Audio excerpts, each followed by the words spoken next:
Hi everyone, in front of me I've got SONY Xperia 10 Mark VII, and let me share with you how to check the serial number of this device.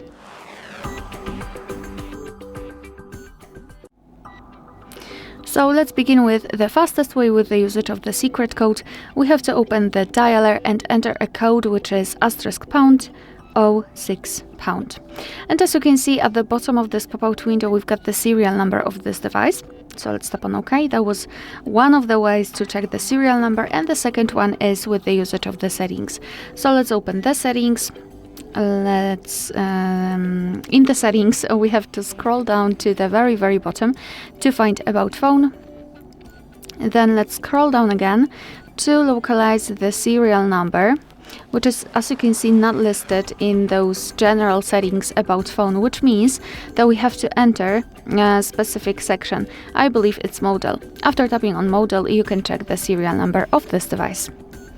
Alright, so that will be all. Thank you so much for watching. Please hit the subscribe button and leave the thumbs up.